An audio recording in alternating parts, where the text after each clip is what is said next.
Salamlar. Deməli, baxırıq aerohidrostatika, aerohidrodinamikaya təzyiq bölməsi. Birincisi başlayaq bərk cismin təzyiqindən. Bərk cismin təzyiqi nədir? Təzyiq ümumiyyətlə P hərfinə işarə olunur. Skalyar fiziki kəmiyyətdir, istiqaməti yoxdur. Təzyiq deməli səthə təsir göstərən təzyiq qüvvəsinin səthin sahəsinə olan nisbətinə bərabərdir. Yəni mütləq bizə lazımdır ki, səthə toxunan sahəni, yəni həmin hissənin sahəsini götürək. Düsturunuz F bölü S-dir. F-in yerinə mc yaza bilərsiniz. S-in yerinə isə toxunan səth hansı formalıdırsa, kvadrat formalıdırsa A kvadrat, dairə formalıdırsa pi r kvadrat və ya pi d kvadrat bölünsün 4 yazıb hesablamaları apara bilərsiniz. Təzyiqin vahidi görək nədir? Təzyiqin vahidi paskaldır və paskalın yerinə biz nə yaza bilirik? Qüvvənin vahidi Newton. Paskalın yerinə Newton bölünsün. Sahənin də vahidi metrin kvadratı olduğuna görə Newton böl metrin kvadratı yazırıq. Sizə burada nə lazım olacaq? Metrin, santimetrin, metr kvadratının santimetrin kvadratına çevrilməsi, millimetrin kvadrat və s. çevirmələr lazım. Necə edirik? 1 metr, deməli 10^2 santimetrdir, amma bizə metr yox, metrin kvadratı lazımdır. Ona görə bu bildiyinizi kvadrat yüksəldəcəyiz olacaq 10^4 santimetrin kvadratı və ya əksinə 1 santimetrin kvadratı da 10^-4 metrin kvadratına bərabərdir. Baxın, tərsi olur. Əgər metrin kvadratını santimetrin kvadratına çevirəndə 10^4-ə vururduzsa, tərsinə santimetrin kvadratını metrin kvadratına çevirəndə 10^-4-ə bölmək lazımdır. Məsələn, 60 santimetrin kvadratını metrin kvadratına çevirmək üçün 60'ı saxlayırsınız, vurursunuz. 10^-4 metrin kvadratına olacaq 6 vur 10^-3 metrin kvadratı. Baxın, belə çevirmələr aparırsınız. Məsələn, 1 metrin kvadratı görək neçə millimetrin kvadratdır. Normalda 10^3 millimetrdir, amma bizə lazımdır kvadratı olacaq 10^6 millimetrin kvadratı. Tərsinə istəyirsə də tərsinə çevirmələrinizi aparırsınız. Daha sonra bərk cismi tərsinə çevirəndə, bərk cismi tərsinə çevirəndə yazacaq ki, qabın təzyiqi. Qabın təzyiq qüvvəsi necə dəyişər? Birinci təzyiq qüvvəsinin düsturu buradan P vur S-dir. Onu yazaq bura, P vur S. Bu yuxarıdakı düsturdan gördüyünüz kimi P F-lə düz, S-lə isə tərs mütənasib asılıdır. F isə P ilə və ya S-lə düz mütənasib asılıdır. Birinin sabit qiyməti ilə, digəri ilə düz mütənasib asılıdır. Deməli, burada nəyə fikir vermək lazımdır? Baxırsınız ki, qabı tərsinə çevirəndə, baxın, içində su da ola bilər, hər hansısa bir maye, qaz və s. nəsə ola bilər. Bizə o maraqlı deyil. Bizə maraqlıdır ki, qabdan danışır. Yəni, içində su var, yoxdur, yarımçıqdır, yəni nədir, o bizə maraqlı deyil. Əsl odur ki, qabdan, yəni bərk cismən danışır. Elə olduqda tərsinə çevirəndə, təbii ki, biz cismi istəyir baş aşağı qoyaq, istəyirsə oturacaq üzərində qoyaq. Tərəzidə göstərilən çəki həmişə olduğu kimi qalır. Deməli, tərsinə çevrilmə zamanı qüvvə dəyişmir. Dəyişən nədir? Təzyiqdir. Bəs təzyiq necə dəyişir? F bölü S olduğuna görə F dəyişmədi. S ilə tərs mütənasib asılırıq dəyişir. Məsələn, yuxarıda verilən şəkildə görə sahə S, oturacağın sahəsi. Daha sonra isə tərsinə çevriləndə 2S olduğundan sahə 2 dəfə artdığına görə təzyiq də 2 dəfə azalacaq. Sonra gəlir qazların təzyiqi. Qazların təzyiqi ölçülür manometrindən. Manometr 2 cür olur. Metal manometr, bir də maylı manometr. Metal manometrin iş prinsipi oyuncaq dilin iş prinsipinə oxşuyur. Hansı ki, ad günlərində falan üfürüləndə həmin oyuncaq dil açılır. Həmin oyuncaq dilin iş prinsipinə oxşuyur. Burada da baxın, təzyiq artdıqca bu əqrəb başlayır meyl etməyə. Bu metal manometrdir. Maylı manometr isə birləşmiş qablardan yadınızı saxlaya bilərsiniz, yəni yadınızı sala bilərsiniz. İçərisində maye olur. Bu indi aşağıda bir nümunələrimiz var, onu göstərəcəyik. Bu hər hansısa başqa bir qaba birləşdirir. Həmin qabdakı qazın təzyiqi artdıqca içərisindəki mayeni digər tərəfə itələyir və ya burada üzərisi açıq da ola bilər, qapalı da ola bilər. İndi onun haqqında danışacaq. Qazların təzyiqindən danışanda mütləq atmosfer təzyiqindən danışmaq lazımdır. Tortili tərcübəsinə baxaq. Deməli, tortili nə edib? 1 metr uzunluğunda qabı götürür. 1 metr, yəni 1000 millimetr. Uzunluğunda bir şüşə qab götürür və qabın içərisinə tamamilə deməli doldurur civə ilə. Sonra bunun bir ucu bağlı olur, digər ucusu açıq olur. Açıq olan ucundan əli ilə tutur və tərsinə çevirir, hansı ki civə olan yenə qaba və görür ki, bu 1 metr hündürlüyündə bir civə tökmüşdü, amma vaxt keçdikcə burada yalnız qalır 760 millimetr səviyyəsində bir civə sütunu qalır burada. Deməli, buradan belə bir nəticə gəlir ki, normal atmosfer təzyiqi. Normal atmosfer təzyiqi nə deməkdir? 0 dərəcə Selsi dəniz səviyyəsində atmosfer təzyiqi 760 millimetr civə sütununa uyğundur və oradan hesablamaları apararaq hesablayıb ki, atmosfer təzyiqi normal atmosfer təzyiqi 100 kilopaskal və ya 10^5 paskala bərabər necə aparıb? ROЖH düsturunun H-ın yerinə 760, civənin sıxlığı 13600 və J-ni yerinə qoymaqla təxminən 10^5 paskal qiymətini almışdır. Atmosfer təzyiqi ölçülür barometrlə. Barometr də iki cür olur. Metal, yəni anorid, mayyəsiz. Bir də olur civəli barometr. Metal manometrin şəkli baxın buradadır. Burada buludlar, günəş və s. göstərilir ki, həm də havanın təzyiqi də burada göstərilir. Təzyiq bar, pisi və bir atımı, yəni bir atmosfer təzyiqi ilə verilə bilər. Bar, pisi atmosfer təzyiqini bizə lazımdır paskala çevirmək. 1 bar 100 kilo paskaldır. 1 bar. 2 bar yazıbsa deməli 2 kilo paskaldır. Daha sonra bir atmosfer təzyiqi 101,3 kilo paskaldır. Daha sonra bir pisi 6,895 kilo paskaldır. Başqa sizdən soruşa bilər. Deməli 1 millimetr civə sütunu neçə paskaldır? Bu da 133 paskala bərabərdir. Bu belə. Daha sonra normal atmosfer təzyiqini yuxarıda qeyd elədim. 760 mm civə sütunu və ya 10^5 paskala bərabərdir. Hidrostatik təzyiq mayilərin göstərdiyi təzyiqdir və mayilərin göstərdiyi təzyiq F bölü S düsturundan F-in yerinə mg, M-in yerinə ρV yazmaqla çıxarda bilərik. V-nin də yerinə SH yazsaq, ρ, S, H vur J. Buradan da S-lərimizi ixtisar getsə alarıq ρJH. Deməli, hidrostatik təzyiq mayilərin təzyiqi ρJH-a bərabərdir və sətin sahəsindən asılı deyil. A təzyiqlə yuxarı və aşağı hərəkət edən şaquli istiqamət hərəkət edən qablarda ρ vurulsun, J plus minus A vurulsun, H yaza bilərik. Tam təzyiq əgər atmosfer təzyiqi də nəzərə alınırsa, ağzı açıq qablarda, su hövzələrində, göllərdə, deməli orada nə edirik? Məsələn, burada sizdən tam təzyiq, yəni gölün dibindəki təzyiqi soruşur. Burada bir var ρJH, mayinin təzyiqi. Bir də var atmosfer təzyiqi. P0 üstə gəlinsin ρJH olacaq. Buradan da H tapmaq üçün P0 bölünsün ρJ yaza bilərsiniz. Daha sonra mayi ilə dolu qabı tərsinə çevirəndə nə baş verir? Deyir ki, mayilərin təzyiqi sətin sayısının asılı deyil. Ona görə sətin sayısının asılı olmayacaq, amma nəyə baxmaq lazımdır? Hündürlüyə. Su ilə dolu qablarda tərsinə çevirəndə təzyiq dəyişmir. Su ilə dolu qabdan gedir söhbət. Təzyiqlər eyni qaldı. F-in də düsturu P vur S olduğundan P eynidir. S-dən düz asılı olaraq dəyişəcək. Yəni su ilə dolu qabı tərsinə çevirəndə sahə artdığından qüvvə də artacaq. Amma su ilə dolu olmazsa əgər qab, nəyə baxmaq lazımdır? Hündürlük səviyyəsi necə dəyişdi? Əgər hündürlük səviyyəsi dəyişirsə 3/1 qədər, 4/1 qədər və s. təzyiq də ona uyğun olaraq məsələn 4 dəfə azalacaq, 3 dəfə azalacaq, bu cür dəyişmiş olacaq. Mütləq baxmaq lazımdır ki, su ilə dolu qabdır yoxsa yox. Daha sonra Paskal qanunu. Paskal qanunu nədir? Qapalı qabda qaza və ya maya göstərən təzyiq dəyişmədən bütün istiqamətlərdə bərabər paylanır. Yəqin ki, butulka üzərində deşiklər açılır və butulkanı sıxanda bütün deşiklərdən, məsələn, tutaq ki, bu butulka olsun, belə bir butulka, üzərində deşiklər var. Butulkanı sıxdıqda hər yerdən eyni təzyiqlə su fışqırır. Bu da deməkdir ki, mayaya göstərilən təzyiq dəyişmədən bütün istiqamətlərdə bərabər paylanır. Qazlarda, məsələn, sizdən tutaq ki, qabın içində qaz var. Bura 1, 2, 3, 4 nöqtəsi qoyub. Qazların təzyiqini soruşsa bütün nöqtələrdə eyni. Mayada isə səviyyəyə baxmalısınız. 1. Məsələn, 2 buradadırsa, təbii ki, 2-dəki təzyiq P2 böyük olacaq P1-dən. Ona görə ki, 2-də daha çox üzərində maye təbəqəsi var. Bizə lazımdır ki, üzərindəki maye təbəqəsinin hündürlüyü böyük olsun. Amma eyni səviyyədə təzyiqlər bir-birinə bərabər. Paskal qanunda təzyiqlər bir-birinə bərabər olduğuna görə nisbətini 1 götürürük. Sonra gəlir birləşmiş qablar. Birləşmiş qab bir-birinə əlaqələndirilmiş qablardır. Birləşmiş qabların iş prinsipi də Paskal qanununa əsaslanır. Yəni, birləşmiş qablarda burada bir də nəyə fikir verin? Birləşmiş qablarda qabın formasının asılı olmayaraq eyni cinsli maye tökürüksə, baxın, eyni cinsli maye tökürüksə, su səviyyəsinin hündürlüyü, yəni maye səviyyəsinin hündürlüyü həmişə eyni olur. H1 bərabər olur H2-yə nə vaxt?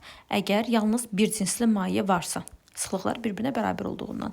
Aha, əgər müxtəlif cinsli maye varsa, baxın, həm tutaq ki, su tökmüşük, həm də üzərinə yağ tökmüşük. Yağ daha hündürdə qalır. Nəyə görə? Çünki yağın sıxlığı suyun sıxlığından kiçikdir. Və biz də Paskal qanunundan təzyiq bərabər olduğuna görə ρ1, J, H1 bərabər olmalıdır ρ2, J, H2. Buradan da J'lər gedir, ρ1 böl ρ2 nisbətini və ya H2 böl H1 nisbətini bir-birlərinə tərs mütənasib asılı almış oluruq. Deməli, sıxlıq nə qədər az olarsa, cisim bir o qədər maye və ya cisim bir o qədər yuxarıda qalmış olar. Bu belə. Daha sonra gəlir hidravlik pres. Hidravlik presdə də hidravlik presdən istifadə edir cisimləri presləmək üçün və qüvvədə qazanc əldə etmək üçün. Baxın, burada bunlar porşendir. porşen və baxın buradakı porşenin sahəsi S1, digər porşenin sahəsi S2 olsun. Görürsünüz kiçik porşenə istifadə edirik, böyük porşeni biz yuxarıya doğru qaldırırıq. Qüvvədə qazancını tapanda da həmişə böyüyü bölmək lazımdır kiçiyə. F2 bölü F1 bərabər olacaq S2 bölü S1-ə. Çünki baxın burada da təzyiqlər bir-birinə bərabərdir. Burada da iş prinsipi deməli Pascal qanunu əsaslanır, plusdakı birləşmiş qablar qanunu da. Deməli, burada M də qoya bilərik. Yəni, kiçik kütləli cismi qoymaqla böyük kütləli cismi biz burada hərəkət elətdirə bilərik. Çünki qazancımız var. Kiçikdən istifadə edib böyüyü hərəkət elətdirik. M2 bölünsün M1.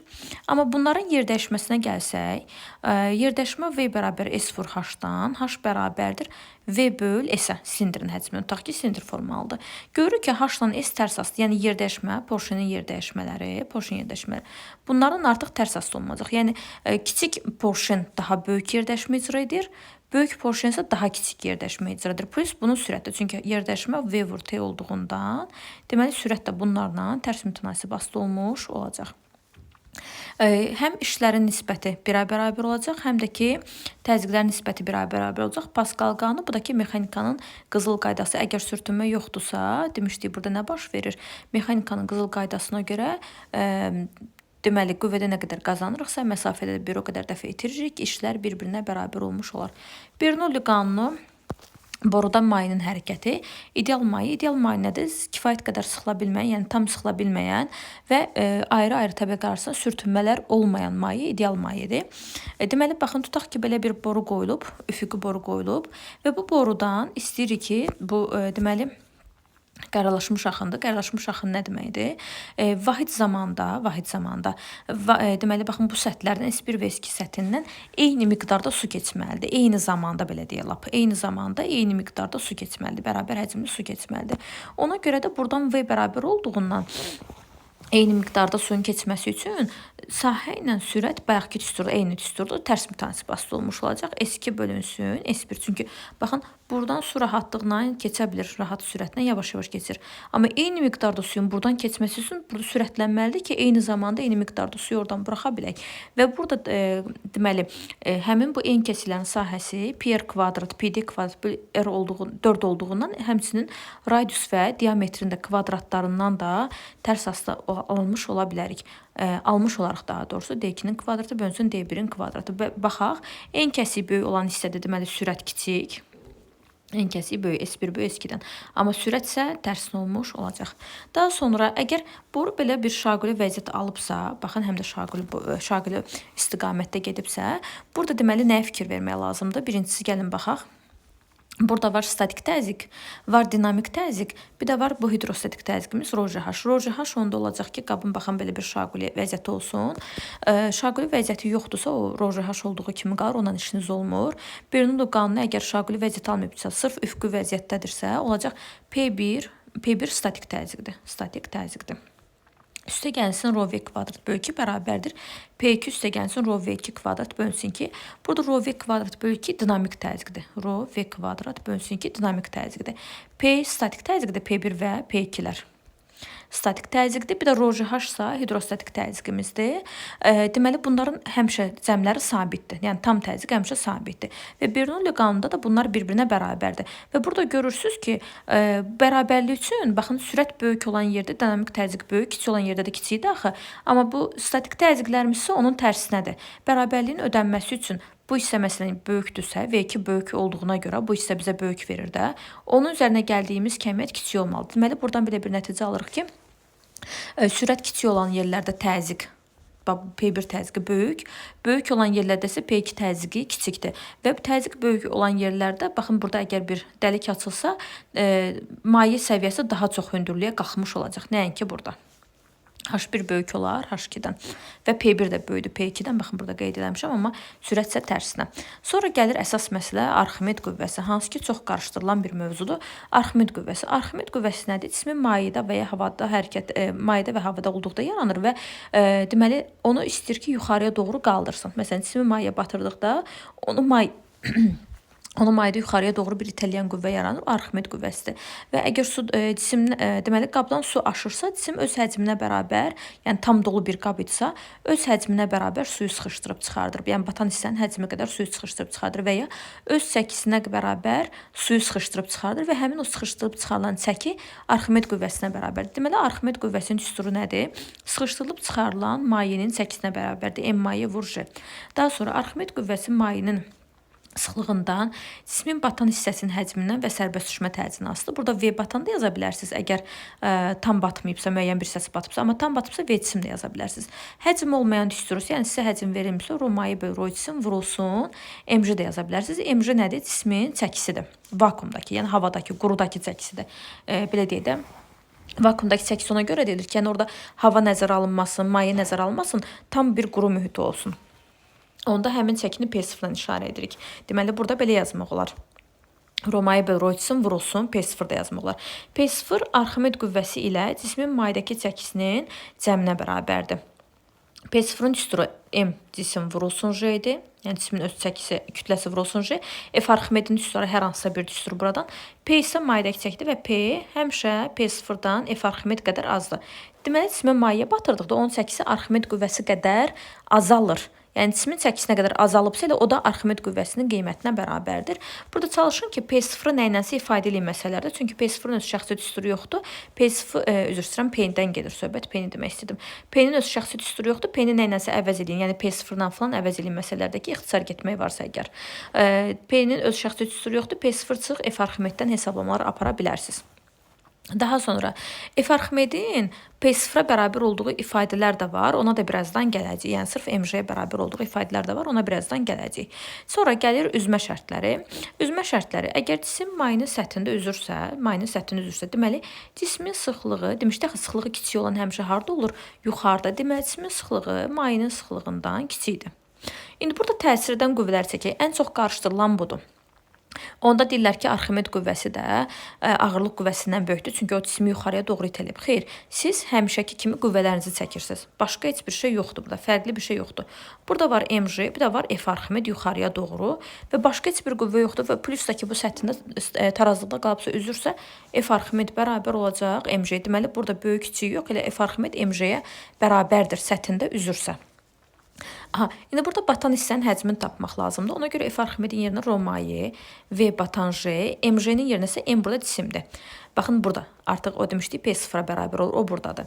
M cismin yerinə isə rho cisim V cisim J yazırsınız. M cisim cismin kütləsidir. Təbii ki, rho V-dən rho cisim vur V cisimə bərabərdir. J-lər gedir və siz V batan üçün belə bir fayda almış olursunuz. Deməli, rho cisim V cisim bölünsün rho maye, unutmayın. Batan hissənin həcmi mayenin sıxlığı artdıqca azalır. Deməli, Arximed qüvvəsi burada dəyişməyəcək. Çünki Arximed qüvvəsi mayenin səthində üzürsə fərqi yoxdur. Hansı maye olur olsun. Əgər onun səthində üzürsə, tarazlıqdadırsa, həmişə MJ-yə bərabərdir. O dəyişmir. Amma batan hissənin həcmi isə mayenin sıxlığı artdıqca azalacaq. Daha sonra, əgər mayenin daxilində üzürsə, deməli, rho cisim bərabərdir rho mayeyə. Yenə qüvvələri çəkirəm. Başqa heç bir şey eləməyəcəm. F Arximed yuxarı, MJ isə aşağı yönəlir. MJ aşağı, F Arximed yuxarı və başqa heç bir qüvvə olmadığını və bu tarazlıqda qalıbsa, F Arximed yenə MJ-yə bərabər olur. Fərqi yoxdur hardadır. Əsl odur ki, cismə mayedə tamamilə üzmüş olsun. Yəni bütün həcmi boyunca üzmüş olsun. Nə səthinə çıxa bilməsin, nə də ki, dibə tam batmasın. Bu hallar yox. Aha. Tutaq ki, mayenin dibinə artıq batıb. Deməli, burada nəyə baxmaq lazımdır? Deməli, cismin sıxlığı mayenin sıxlığından böyükdür. Aha, böyükdür ki, artıq dibinə batıb və burada da yenə qüvvələri çəkirəm. MJ aşağı, F Arximed yuxarı, amma burada bir dayaq var. Dayağın reaksiya qüvvəsi də yuxarı yönəlir. Deməli, artıq burada. Gəlin rəngi dəyişək. Artıq burada bu F Arximed üstə gəlinsin N bizə verəcək MJ-ni. Deməli, artıq burada F Arximed MJ-yə bərabər deyil. MJ-dən reaksiya qüvvəsi qədər azdır. Aha, bu belə. Daha sonra burada sizə belə bir tip məsələ veribsə, baxın, cisim mayedə üzür. biri səthində üzür, biri isə daxilində üzür. Bunlar isə daxilində üzür, yəni batmayıb, üzürlər. Əgər sizə veribsə ki, kütlələr bərabərdir və biz kütlələr bərabərdirsə demişdik, üzdüyü bütün hallarda F Arximed MJ-yə bərabərdir. Deməli, bunların Arximed qüvvələri bir-birinə bərabərdir və cisim mayedə üzürsə fərqi yoxdur, səthində və ya daxilində. Onun mayedəki çəkisi 0 olur. Çünki çəki nə idi? P0 çıxılsın F Arximed. Onlar da bir-birinə bərabər olduğundan mayedəki çəkilər 0 olur. İkinci halda sizə deyə bilər ki, həcmləri eynidir. Aha, həcm eynidirsə F Arximedin tez yazırsınız ki, düsturu var da, Romaye və batan J. Əgər kütlə eynidirsə, kütlə olan düsturu yazdım. Bax, bu MJ. Nə verib onu deyəsən. Burada isə deyir həcmləri eynidir. Deməli, batan hissəyə baxmaq lazımdır. Əgər həcmləri eynidirsə, bu da tamamilə batıb, bu da tamamilə batıb, bu da tamamilə batıb. Amma bu səthində üzənsə, müəyyən bir hissəsi kənarda qalıb, müəyyən bir hissəsi batıb. Deməli, bunun batan hissəsi kiçik olduğundan buna təsir Arximed qüvvəsi daha kiçikdir. Deməli, F Arximed 1 kiçikdir 2-dən, 3-dən və 4-dən. 2, 3, 4 isə bir-birinə bərabərdir. Amma yenə də bütün hallarda nəyə fikir vermək lazımdır? Bunların Arximedləri öz MJ-lərinə bərabərdir. Yenə də burada F Arximed MJ-yə bərabərdir. Sadəcə bilmək lazımdır ki, bunun MJ-si daha kiçikdir. F Arximedin kiçik olduğu axı, deməli bunun MJ-si də kiçikdir. Baxın, bizdə burada məsələdə həcmini eyni vermişdi. Kütləsini eyni verməmişdi. Ayrı-ayrılıqda Arximed hər birinin MJ-sinə bərabərdir. Aha, bu tip məsələlərdə tutaq ki, sizə verib ki, Arximed qüvvəsini hesabla və ya bu F qüvvəsini hesabla nə edirsiniz? MJ-ni çəkdiniz aşağı, yəni ancaq qüvvə çəkirsiniz, başqa heç bir şey eləmirsiniz. Yeni bir ideya gətirmirsiniz bura. Nə edirik? Qüvvələrə baxırıq. Əgər bu vəziyyətdə tarazlıqda saxlanmışıqsa və bərabər sürətlə hərəkət etdiririksə, deməli yazırıq ki, F aşağı, MJ aşağı, deməli F Arximed bərabər olacaq F-lə MJ-nin cəminə. Baxın, budur. Yəni, aidi qaydada qüvvələri çəkib hesablamağa çalışırsınız. Sonra ipli məsələlər ola bilər sizdə. İpli məsələlərinizdə. Tutaq ki, ip aşağıdan bağlanıb, burada bir cisim var. MJ-ni çəkdiniz, F Arximedi çəkdiniz və ipin gəlməsi də ipin bağlandığı nöqtəyə yönəlirdi. T-ni də çəkdiniz. Deməli, burada F Arximedi ilə bərabərdir bu ikisinin cəminə. Yəni, aidi qaydada qüvvələrin istiqamətini çəkib hesablamalar aparırsınız. Məsələn, sizə burada deyir ki, F qüvvəsindən, deməli, cisim, roy cisim kiçikdir o mayədən. Roy cisim, mayedən kiçiksə cisim hara qalxmaq istəyəcək? Mayenin səthinə. Deyir, necə hərəkət edər F qüvvəsinin təsiri kəsilərsə, təbii ki, bu başlayacaq yuxarıya doğru qalxmağa. Amma necə qalxacaq? MJ aşağıdır, F Arximed yuxarıdır. Və hərəkət sükunətdən isə hərəkət həmişə necə olmalıdır? Yeyinləşən. Deməli, burada təcil var. Təcil hara doğru olacaq? Yuxarıya. Çünki cisim yuxarı doğru hərəkət edir. Pulsdəki yeyinləşəndir. İstiqamətlə təcil eyni üst-üstə düşməlidir. A. Yəni, MA, həmişə yazırsınız ki, MA bərabərdir. F Arximedlə eyni istiqamətdə olduğuna görə F Arximed çıxılsın MJ. Aha, necə hərəkət edir? Buradan, deməli, əvvəlcə F Arximed və MJ onsuz da dəyişmir, amma F Arximedə baxaq. Cisim, Arximedin üstürü Romaye və batan J-dir. Romaye və batan J. Baxın, yazdım bura. Aha, cisim mayenin səthinə çıxana kimi, bax, bura çatana kimi, o bütün həcmi ilə suda olduğuna görə, yəni batan hissənin həcmi dəyişmədiyinə görə F Arximed də dəyişmir. Deməli, mayenin səthinə çatana kimi bu bərabər yeyinləşən hərəkət edir. Amma mayenin hansı ki səthinə çatıb və başlayır batan hissənin həcmi azalmağa. Deməli, nə baş verir burada? Batan hissənin həcmi azaldıqca Arximed qüvvəsi də azalacaq. Deyəcəyiz ki, azalan təcillə. Baxın, budur.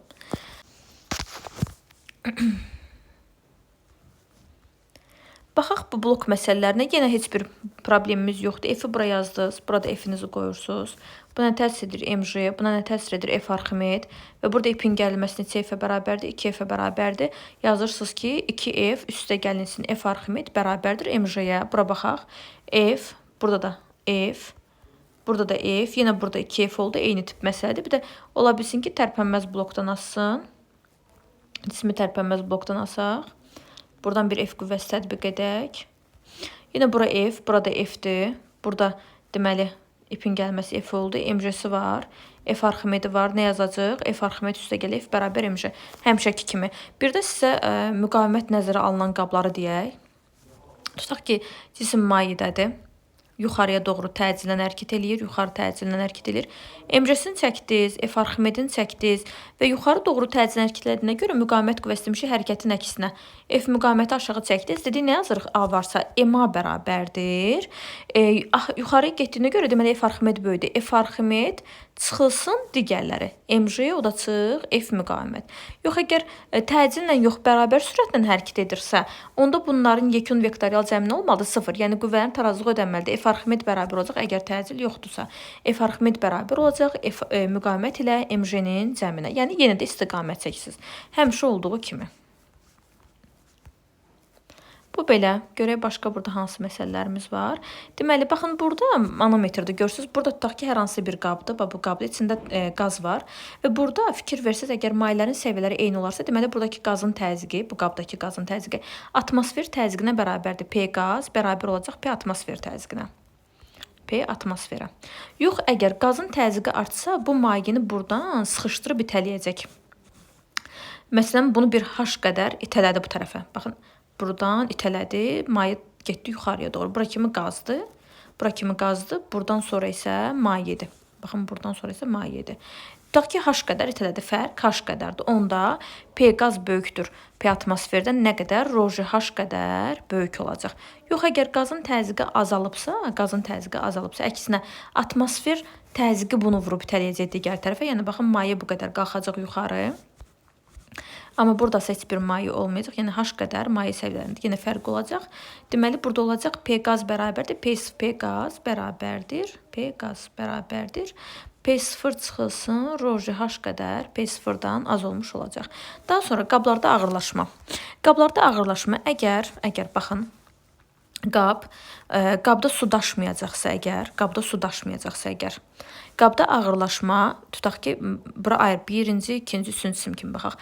Birinci, ikinci və cismi atmışıq maye və 1, 2, 3 səviyyələrində qalıb, fərq yoxdur, yəni hər hansısa birində qalıb. Qablarda ağırlaşma bunların MJ-ləri qədərdir, yəni öz çəkiləri qədər ağırlaşma olacaq. Çəkiləri dediyimiz P0-dan gedir söhbət. Və burada fikir verin, 1-də və 2-də bu mayedə üzlüyünə görə buna deyə bilərsiniz ki, həm də Arximed qüvvəsi qədərdir ağırlaşma.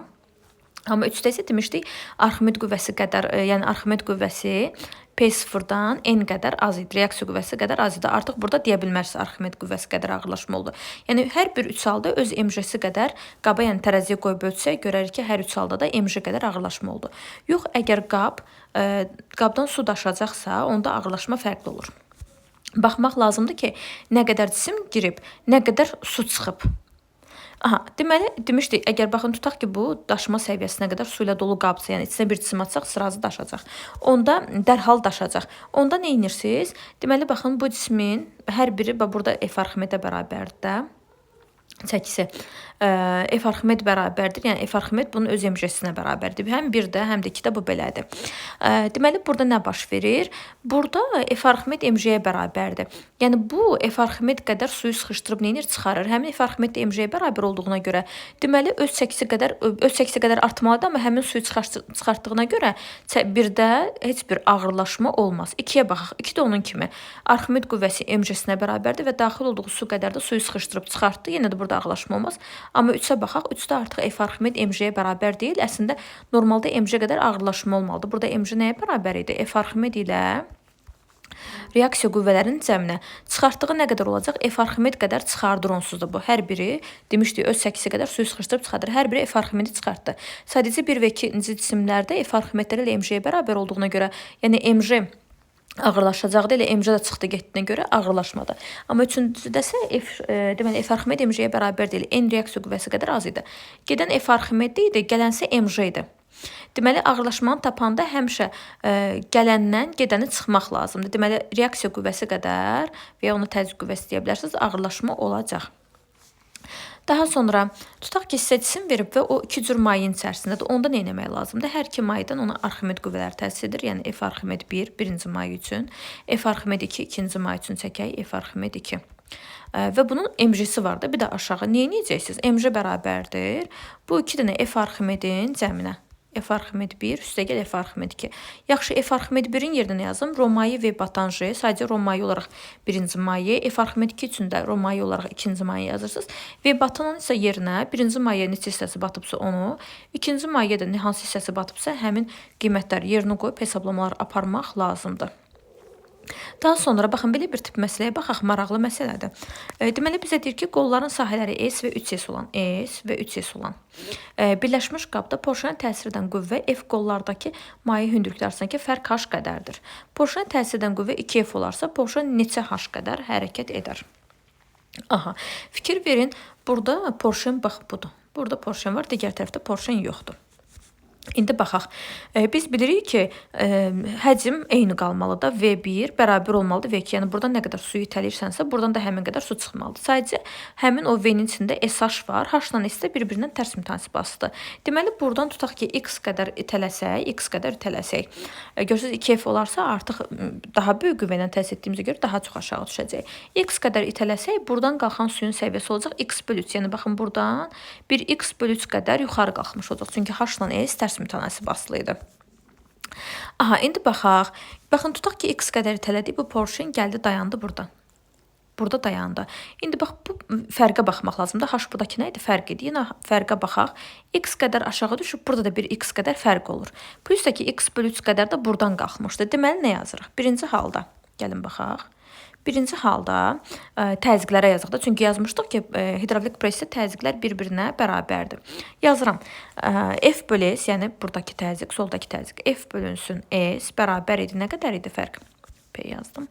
F bölünsün S bərabər idi 1 rho H-a. Rho H. Təzyiqlər eyni olmalıdır. Fərqi yazıram. Yenə deyirəm. Digər tərəfdənsə 2F bölünsün S olanda, deməli, rho vurulsun, fərqə baxaq. X burada, H burada, X bölü 3 də burada olacaq belə. X üstə gəlinsin, X bölü 3, üstə gəl, H qədər fərq var. Aha, bunu sistem tənlik kimi həll edib tərəf-tərəfə bölsək. Tərəf-tərəfə bölək. Böləndə nə alırıq? Və çarpaz vuraq. Buradan rholar getsin. Burada da J'miz olmalıdır. J'lər də getsin. Alırıq ki, 2H bərabərdir. 4-də, deməli 3-də 4x üstə gəlsin H-a. H-da digər tərəfə getsək, alarıq ki, deməli 3-də 4x-a bizdən x-i soruşur buradan. X də bərabər olacaq 3H bölünsün 4-də D variantına. Baxın, deyir neçə H qədər hərəkət edər. Baxaq aerometrə. Aerometrlə ölçülür mayelərin sıxlığı iş prinsipi əsaslanır Arximid qüvvəsinin təsirinə. Baxın, burada ya qurğuşun qırmalar olur, ya da civə olur. Üzərində surğuc olur. Baxın, burada yəni buradan bir surğuc olur və burada deməli mayələrin sıxlığı qeyd olunur. Yəni mayələrin sıxlığına görə bu bölgülənib, şkalalanıb. Baxın, südə salıb sıxlığı nə qədərsə, baxın o göstərdiyi bu sərhəddə nədirsə, hansı qiymət yazıb o südün sıxlığıdır. Baxın, bu yuxarıdan aşağıya doğru gəldikcə sıxlıq artır. Deməli burada 1000-dir, sonra aşağıdakı daha böyük olacaq. Deməli südün sıxlığı suyun sıxlığından böyükdür. Spiritin sıxlığı isə baxın yuxarıda qalıb, yəni aşağıdadır o. Sıxlığı azdır. Daha sonra görürsüz bala salıb, amma burada heç bir sıxlıq ölçə bilmirik. Bunun üçün başqa aerometrdən istifadə edirik. Hansı ki, sıxlıq, yəni buradakı şkalası daha böyük olan aerometrdən o artıq batacaq. Necə ki, baxın, bu spirtdə, süddə batıb, onun kimi batır biraz içəriyə və görürsüz, burada Arximid qüvvəsinin təsirinə görə əsaslanır ki, üzür burada. Elə aerometrdən istifadə etmək lazım ki, mütləq üssün. Yəni, həmin o şkala nədirsə, baxın, bu sərhəddəki şkala nə olacaqsa, mayının sıxlığı da olacaq. Daha sonra burada nə yadımdan çıxmışdısa demək, tutaq ki, belə bir qablar var və buradan sabit sürətlə su axır içərisinə. Sizdən soruşur ki, təzyiqin zamandan asılı qrafikini çəkin, yəni mayının qabın dibinə göstərdiyi təzyiqin zamanı asılı qrafikini çəkin. Birinci üçün, baxın, əgər sabit sürətlə də su axırsa, rho H-dan H-ın yerinə V vurulsun T yazırsınız, xəttə asılı olmuş olur. İkinci, yuxarıya doğru, deməli, darlaşan qablarda təzyiq, deməli, parabolik artmış olur. Baxın, parabolik və qolları yuxarı olan parabola kimi artmış olur. Üçüncü qabda bunun əksinə, qollara aşağı olan parabola kimi artmış olur, P-nin T-dən asılığı. Dördüncü qabda isə, baxın, tutaq ki, A nöqtəsində təzyiqi soruşsun, əvvəlcə daha sürətlə artır. Daha sürətlə artır. Baxın, P-nin T-dən asılığı hər iki halda artacaq. Çünki maye təbəqəsinin hündürlüyü artır. Görün, fikir verin, hər bir halda artır. Aha, baxın, burada əvvəlcə artır xətti. Yenə də xətti artacaq. Çünki baxın, qabın forması düz formadadır. Daha sonra isə artır-artmağını sadəcə əvvəlkindən nisbətən az sürətlə artır. Yəni, biraz bucağımız azalacaq. Daha sonra P bərabər P0 çıxılsın F Arximeddən. Bizə lazımdır burada. Deməli, P0 çıxılsın nə yazırıq? Rho maye V batan J. Əgər sizdən mayedəki çəkinin rho mayədən və ya V batandan asılı qrafikini soruşursa, çəkirsiniz qrafikinizi azalın. Çünki qarşıda nə var? Mənfi Y bərabər Y0 çıxılsın KX funksiyasıdır. Rho mayədən, bir də V batan asılığını soruşsa. Yox, sizdən rho cismindən asılığını soruşsa, rho cismi dediyi nəyin yerinə yazırıq? P0-ın. P0-ın içində nə var idi? M cisim, V cisim vurulsun J. Deməli, gəlin onu da buradan çəkək. Deməli, P0-ın yerinə yazacaqsınız. Rho cisim, V cisim vurulsun J, yəni MJ. Çıxılsın F Arximed. Sizdən əgər rho cismin asılığını soruşursa, baxın, bunun başlanğıc nöqtəsi mənfi F Arximeddən. Yəni, haradasa aşağıdan başlayır və buradan kəsir. Bu kəsdiyi nöqtə də bizdən olacaq rho maye və rho cisimdən asılığını çəkmiş olduq biz. P-nin rho cisimdən asılı qrafikini çəkmiş olduq. Daha sonra tutaq ki, sizə belə bir qab verib və bu su ilə dolu qabdır. Sizə deyir ki, A və B nöqtələrindən olan kranları eyni anda açdıq. Hansından daha sürətli su axar? Təbii ki, A-dan daha sürətli su axar. Nəinki B-dən, üzr istəyirəm. B-dən daha çox sürətli su axar. Çünki B-də olan mayenin təzyiqi A-da olan mayenin təzyiqindən daha böyükdür. P, B böyük olduğundan P A-dan, həmçinin VB də böyük olacaq V A-dan. Bundan əlavə olaraq, deməli sizə burada deyir ki, A nöqtəsindəki kran açıldı. Tapın deməli, sonrakı hansı ki bu kran açılandan sonra su səviyyəsi necə olacaq? Həmin H-ı kiçik H-dan qeyd edilir. Yəni sonrakı H-ı bilirsiniz ki, qollar bərabər olacaq. Ona görə ki, bir cinsli mayedir. İndi baxaq. Əvvəlcə suyun həcminin qorunmasını istifadə edirik. V bərabər V1 üstə gəlsin. V2-dən V-nin yerinə ilk həcm nə idi? S, baxın buranın sahəsini S, buranı 2S götürək. S vurulsun H idi, sindir formalısa. S vurulsun H. Böyük H. Sonraki həcm nə olacaq? S vurulsun buradakı kiçik H. Baxın buradakı kiçik H. Bir də 2S vurulsun buradakı kiçik H. Eyni hündürlükdə axı dedik. Bir cins mayələr üçün eyni hündürlük olur. S vurulsun kiçik H, üstə gəlsin 2S vurulsun kiçik H. Hər tərəfinə S-lər gedir, alır ki H bərabər 3H, yəni H bərabər olacaq H böl 3. Deməli, maye sütunun hündürlüyü 3 dəfə azaldı. Və ya bunu birbaşa belə bir sütuna yaza bilərsiniz. S1H1 üstə gəlinsin S2H2 bölünsün. S1 üstə gəl S2. Bu nədir uşaqlar? Növbəti hündürlükdür. Yəni, kran açıdan sonraki olan son hündürlükdür. H son. H1, H2 nədir uşaqlar? Ola bilsin ki, baxın, bizim çəkdiyimiz halda bu tərəfdə maye yox idi. Ora 0 yazacaqsınız. Yox, varsa maye sütunun hündürlüyünü yazacaqsınız. Yəni, kran açılmamışdan qabaq hündürlük. Sonra daha çox səhv edilən suallardan biri də, məsələn, sizdən soruşur ki, burada A nöqtəsində və B nöqtəsində təzyiqləri tap. Burada təzyiq tapılarkən, deməli, birinci A nöqtəsində bura rho A olsun. Ora rho A olsun, burada olsun rho B. Deməli, bizdə A nöqtəsindəki təzyiq nəyə bərabərdir? Rho A vurulsun J vurulsun H. B nöqtəsindəki təzyiqi tapanda isə PB-ni tapanda nə var orada? Götürüb nə edirlər? Rhoları cəmləyirlər, vururlar 2H. Elə şey olmaz. A nöqtəsindəki təzyiq rho A, J vur H, öz hündürlüyü. B üstə gəlinsin, növbəti təzyiq. Rho B vurulsun J vurulsun H.